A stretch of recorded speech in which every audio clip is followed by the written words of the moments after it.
বন্ধুরা, আজ সকাল থেকে ব্লগটা স্টার্ট করতে পারিনি, অনেক ব্যস্ত ছিলাম। তাই একদম দুপুরে লাঞ্চের মেনু সাজিয়ে নিয়ে চলে এসেছি তোমাদের সঙ্গে শেয়ার করব বলে।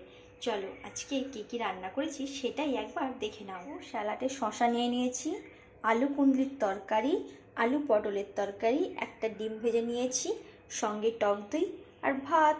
এটা দিয়ে আজকের মেনু সেরে নেব। কেমন লাগলো জানি। সন্ধ্যা হয়েই গেছে, 7টা প্রায় বেজে গেছে, আর আমাদের এখানে অনবরত বৃষ্টি হয়ে যাচ্ছে। বৃষ্টির মধ্যে একদমই ভালো লাগছে না, সারাক্ষণ বৃষ্টি, যেন জামা কাপড় সমস্ত কিছু ভেজা। তোমাদের ওদিকে কি বৃষ্টি হচ্ছে? কমেন্ট করে জানাও তো। বাইরের পরিবেশটা একটু তোমাদেরকে দেখাই। দেখো, চারদিকে বৃষ্টি হয়ে যাচ্ছে, ভেজা ভেজা ওয়েদার। একদম সন্ধ্যা হয়ে গেছে, দেখেছো চারদিকেই বৃষ্টি হয়েই যাচ্ছে, থামছে আর না। বন্ধুরা, আজকে রাতের ডিনারটা তোমাদের সঙ্গে একটু শেয়ার করে নিচ্ছি, চলো দেখতে থাকো। এই যে নিয়ে নিয়েছি রুটি, সঙ্গে সকালের আলু পটলের তরকারি আর আলু কুঁদরির তরকারি। এটা দিয়ে রাতের ডিনার আজকে কমপ্লিট করব। কেমন লাগলো জানিও।